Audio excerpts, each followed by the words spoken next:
नमस्कार मित्रों, इस नए वीडियो सीरीज़ या वीडियो लेक्चर में आप सभी का स्वागत है। वीडियो काफ़ी दिनों से रुकी हुई थी तो उसके लिए मैं क्षमा चाहता हूँ, लेकिन अब नंबर ऑफ़ वीडियोस दिन प्रतिदिन कम से कम 2 वीडियो सीरीज़ आएंगी। इसमें एक सीरीज़ में रहेगा हमारा एनिमल से रिलेटेड, और एक सीरीज़ में रहेंगे हमारे जो ये छोटे छोटे प्रकार के जो टॉपिक्स सब टॉपिक्स हैं जिनसे क्वेश्चन अक्सर आए जाते हैं या फिर इंटरव्यू में जिन क्वेश्चन पूछे जाते हैं, इन टॉपिक्स पे रहेंगे, जैसे कि स्टोन स्पीसीज, अम्ब्रेला स्पीस, वॉटेवर वगैरह वगैरह है। तो चलते हैं आगे।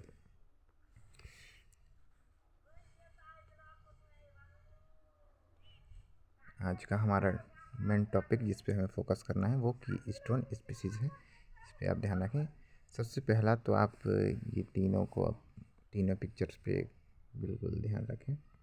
इसमें पहला है ये लायन फैमिली, और हमारे हाथी भाई साहब, और ये जलीय जीव जिसको आप क्या चीज़ के नाम से जानते हैं, शार्क।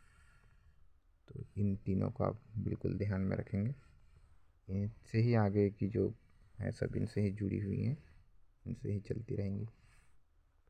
आगे बढ़ते हैं कि स्टोन स्पीसीज। तो सबसे पहले तो आप इस फोटोग्राफ गौर से देख लें कि ये क्या है, लायन है। और लायन का पिक्चर रखने का मेरा सबसे बड़ा मोटिव ये है कि ये अक्सर हम लोगों के दिमाग में रहते हैं। तो सबसे पहला तब लायन को ध्यान में रखिए। लायन क्योंकि सभी के दिमाग में आ जाते हैं। तो मैं एक एग्जांपल लेता हूँ, एग्जांपल के इसका डेफिनेशन बताता हूँ, आप उसके थ्रू आपको पता चल जाएगा कि ये क्या है। किसी जंगल में मान के चलिए, किसी जंगल में ओवरऑल सभी एनिमल्स पॉपुलेशन टाइगर की पॉपुलेशन से कहीं ना कहीं अधिक ही होती है। संपूर्ण जंगल में, पूरे जंगल में टाइगर्स या जो लायंस हैं, इनकी पॉपुलेशन कम ही होती है। लेकिन इनकी पॉपुलेशन कम होने के कारण भी ये अन्य सभी जानवरों का ये पॉपुलेशन पर नियंत्रण रखते हैं।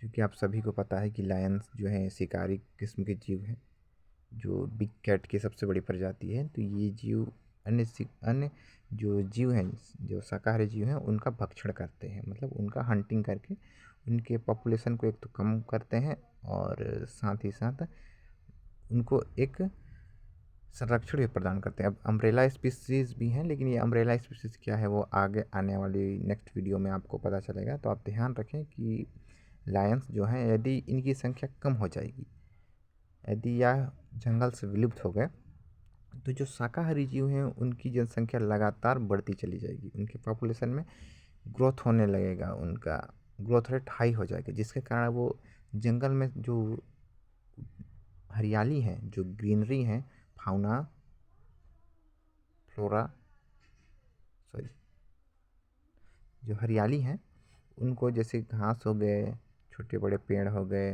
टहनियाँ होंगी, इन सभी को आगे ख़त्म कर देंगे, है ना, ख़त्म कर देंगे।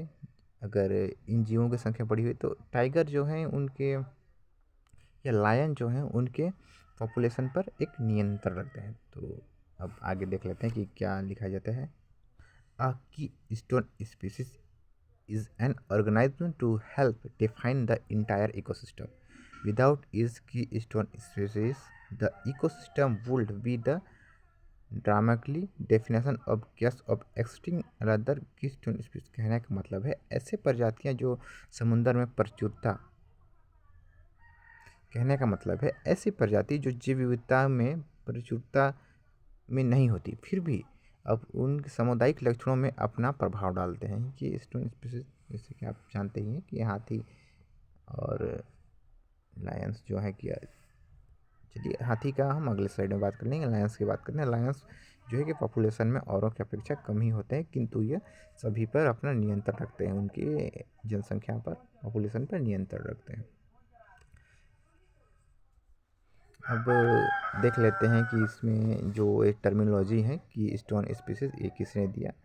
तो आपको एग्ज़ाम में अक्सर पूछ लिए जाएंगे, आप फॉरेस्ट संबंधी एग्ज़ाम में या स्टेट पीएससी संबंधी सभी, या तो फिर आपके इंटरव्यू लेवल में इस क्वेश्चन आ जाता है कि स्टोन स्पीसीज। खैर इतना अंदर नहीं जाते, लेकिन फिर भी कभी अगर खुदा न खास्ता अगर पूछ लिया जाए तो आप ध्यान रखो। ये की स्टोन स्पीसीज किसने नाम दिया? तो की स्टोन स्पीसीज का नाम पेन एट अल नामक साइंटिस्ट ने दिया। कब दिया? 1966। ये अक्सर नहीं आता है, लेकिन आप थोड़ा सा 4 वर्ड अगर ध्यान रखें तो कोई दिक्कत नहीं है। कि स्टोन स्पीसीज टर्मिनोलॉजी किसने दिया? तो पेन एट ऑल ने दिया, है ना। तो इसको आप ध्यान रखेंगे और आगे बढ़ते हैं। हाँ, एक मोस्ट इम्पॉर्टेंट कि केवल कुछ ही प्रजातियाँ की स्टोन स्पीसीज की तरह कार्य करते हैं। आप समझें कि स्टोन स्पीसीज की तरह कुछ ही प्रजातियाँ, बाकी और प्रजातियाँ जो इसके अंतर्गत आते हैं वो क्रिटिकल लिंक स्पीसीज की तरह कार्य करते हैं। अब ये क्रिटिकल लिंक स्पीसीज क्या है, इस पे ज़्यादा लड़ाई झगड़ा करने की या हाथ पैर फुलाने की कोई बात नहीं है। ये क्या है मैं आपको आगे आने वाले स्लाइड या आगे आने वाले वीडियो में मैं आपको क्लियर कर दूंगा। तब तक आप केवल इतना ध्यान रखें कि यह प्रजाति अपने प्रचुर मात्रा में उपस्थित न होने के बावजूद भी यह प्रजातियों के अनुपात को नियंत्रित रखता है। जैसे कि यहाँ पे टाइप किया हुआ है, तो आप इसको भी ध्यान रखें कि यह प्रजाति कम ही होते हैं परंतु अनुपातिक प्रचुरता को नियंत्रण रखने में महत्वपूर्ण भूमिका निभाते हैं।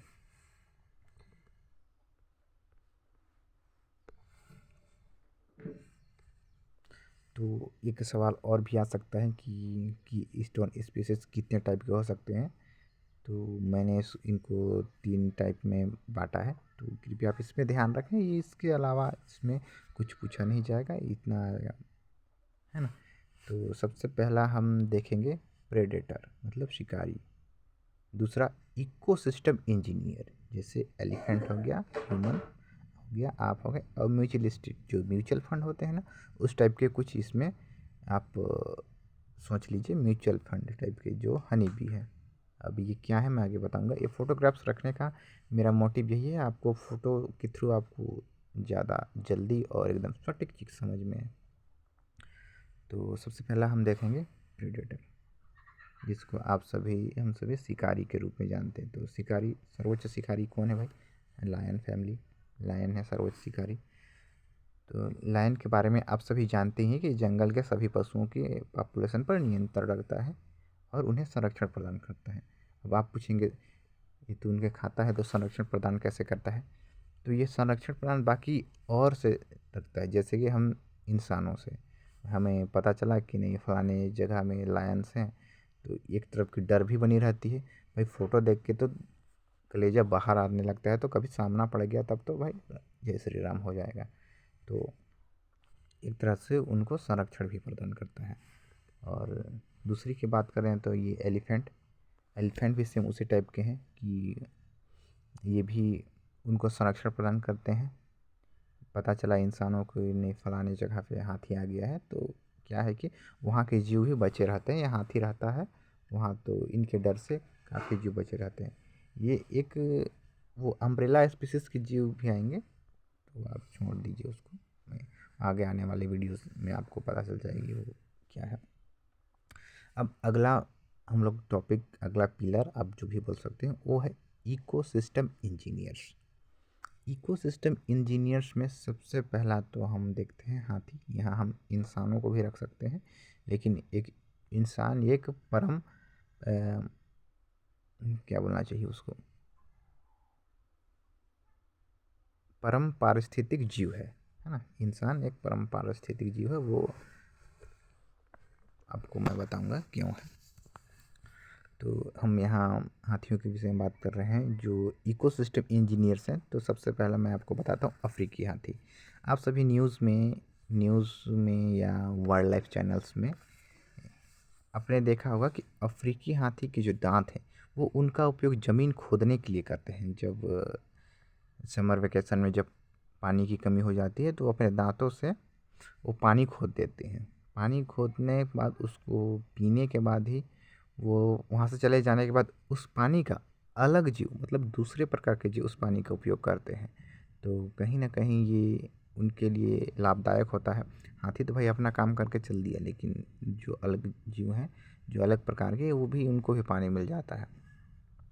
और यहाँ देखते हैं हम जो एशियाटिक एलिफेंट होते हैं हमारे, जो भारत में पाए जाते हैं या भारत के जो भी पड़ोसी राज्यों में पाए जाते हैं, वो जीव हैं जो कि जंगलों में उपस्थित अनेक प्रकार के पेड़ के पत्तियों टहनियों को खाकर और जो पत्तियां हैं उनको कम करते हैं, जिससे जो सनलाइट है ना, सनलाइट वो इजी वे में नीचे आती है और जिसके कारण और भी जो नीचे जो ग्रीनरी हरियाली है उन्हें सनलाइट प्राप्त होता है और वो आगे बढ़ पाते हैं। और इकोनॉमिकल इकोसिस्टम इंजीनियर कहने का मतलब, आप एक चीज़ पे और ध्यान दीजिए, जो हाथियों जो बेरीज खाती हैं जंगल में, अनेक प्रकार के बेरीज हो गए या तेंदू हो गए, इन सभी को खाने के बाद इनका जो पाचन शक्ति है वो उतनी अच्छी नहीं होती है, तो इनके बीज को ये दूर अपने डंक के द्वारा, यानी एलिफेंट डंक आप सभी जानते हैं, उनके थ्रू ये कहीं दूर वहाँ शिफ्ट करते हैं। वहाँ से ये क्या है कि और भी ट्रीज़ वहाँ आ जाते हैं, तो ये एक हिसाब से इकोसिस्टम की इंजीनियर्स हैं, इसीलिए इन्हें इकोसिस्टम इंजीनियर के श्रेणी में रखा गया है। तो आप इसको, अगर आपको समझ में नहीं आ रहा तो आप दोबारा इस टॉपिक को देख सकते हैं, आपको समझ में आ जाएगा। बाकी सवाल आप कमेंट में करिए। और थर्ड है हमारा एक म्यूचुअल फंड की तरफ। म्यूचुअल फंड से आपको है कि म्यूचुअल फंड आपके और उस अलग से म्यूचुअल आप बने हैं और आपको कुछ ना कुछ बेनिफिट हो रहा है, तो उसमें आप देख लीजिए हमारे बी मतलब मधुमक्खी को, क्योंकि ये दो प्रकार से म्यूचुअल फंड है, म्यूचुअल फंड की तरह है।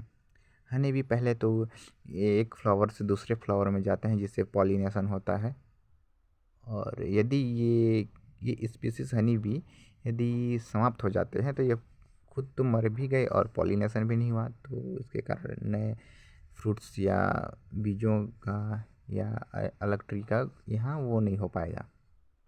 तो ये भी एक की स्टोन स्पीसीज है। हालांकि इस पर अधिकतर लोग ध्यान नहीं देते हैं, लेकिन मैंने आपको बताया तो आप थोड़ा सा ध्यान रखें कि हनी भी म्यूचुअलिस्टिस्ट स्पीसीज में इसको आप फ्रंट पेज पर रख सकते हैं। बाकी चलते हैं आगे। हाँ, अब बात करते हैं कंक्लूज़न की। अब कंक्लूज़न से मुझे याद आया कि जब हम एकेडमी में थे, एकेडमिक में जब हम पढ़ा करते थे फॉरेस्ट्री, तो हमारे सर हैं वो मुझे कंक्लूज़न के लिए अक्सर टोका करते थे, तो सर का ध्यान आ गया और हमें आज समझ में आता है कि वो हमारे लिए कितना महत्वपूर्ण थे। तो सर, अगर आप देख रहे हैं आप लोग और मैम, तो आप लोगों को दिल से चरण स्पर्श है। चलिए अब मुद्दे पे आते हैं। तो सबसे पहले तो हम देखेंगे ऐसी प्रजातियों की पहचान करना बहुत कठिन है। जो वहाँ की स्टोन स्पीसीज़ हैं उनकी पहचान करना कठिन है, लेकिन यह समझना आवश्यक है कि निश्चित प्रजाति का नुकसान पारिस्थितिक तंत्र पे कितना प्रभाव पड़ता है। सबसे पहले बात तो हम वहाँ की स्टोन स्पीसीज़ की प्रजाति को हम पहचान करना है। हमें देखना है कि पारिस्थितिक तंत्र पे कितना प्रभाव डालते हैं। इस तरह से हमें उस स्पीसीज़ की पहचान करने के बाद हमें उसका प्रबंधन मतलब कि मैनेजमेंट करना है और उसको संरक्षण करना है। कंक्लूज़न में दूसरे के तौर पर बता दूँ तो मैं गहन शोध द्वारा की स्टोन स्पीसीज़ की पहचान करना अभी भी बाकी है, क्योंकि हम सभी को इस ओर ध्यान ही नहीं गया है। तो अभी के डेट में ये बहुत ज़रूरी है, क्योंकि क्लाइमेट चेंज का जो ये है ना, ये काफ़ी तेज़ी से हो रहा है। तो इसके कारण हमें इस प्रक्रिया को निरंतर और एकदम चलते रहना चाहिए, जिससे पता चले कि कहाँ कौन से प्रकार के जीव से इन्वायरमेंट इफ़ेक्ट हो रहा है। चलिए मुद्दे पे आते हैं। अगला है, जैसे कि हम सभी जानते हैं कि बाघ को बचाने के लिए हमें केकड़े को बचाना होगा। अब आप सभी पूछेंगे भाई केकड़े को क्यों बचाना होगा, तो आप सभी को पता है कि केकड़ा जो है कि जो भी सड़े गले पदार्थों को ये खा जाते हैं या फिर उन्हें डिज़ोल्व कर देते हैं और बचाना होगा। फिर मकाक को बचाने के लिए हमें पेड़ को बचाना होगा। मकाक आप सभी जानते हैं, लायन टेल मकाक जो एक बंदर की स्पीसीज है, पेड़ को बचाना होगा भाई। ऑब्वियस सी बात है, पेड़ नहीं बचेगा तो दुनिया तो बचेगा ही नहीं, और फिर इंसानों को बचाने के लिए ग्रह तो बचाना ही पड़ेगा। अगले मुद्दे पे आते हैं कि स्टोन की खोज करना एक चुनौती है। वाकई जाहिर सी बात है कि इनकी खोज करना एक चुनौती के समान ही है, जिसमें हम सभी लोगों का कहना है कि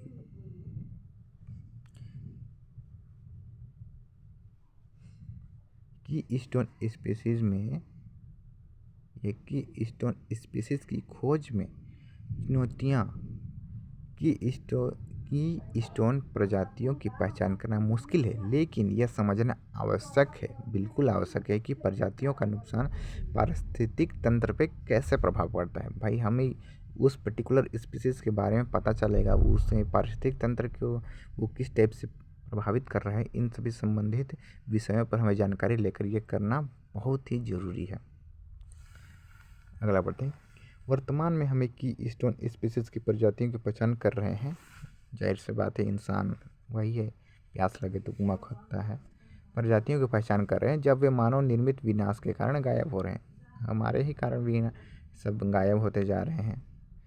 एग्जाम्पल के थ्रू यदि आपके अगल बगल कहीं नदी है, तालाब में भाई तो ह्यूमन मेड है, वहाँ तो मछली डाला करते हैं।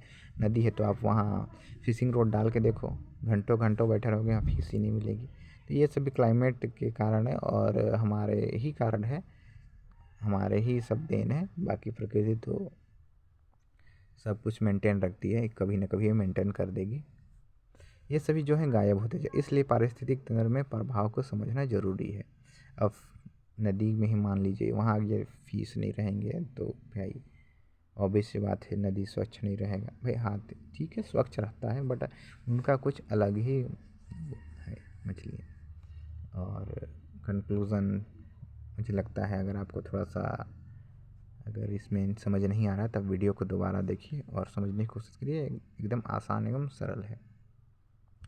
बाकी वीडियो देखने के लिए आप सभी का थैंक यू रहेगा, और आगे आने वाली और भी जो वीडियो लेक्चर हैं उनमें आपको सभी प्रकार के नॉलेज मिलेगा। अब आगे आने वाले अम्ब्रेला स्पीसीज़ के बारे में बात करेंगे। बाकी आप वीडियो में बने रहें, वीडियो को सब्सक्राइब और लाइक करें।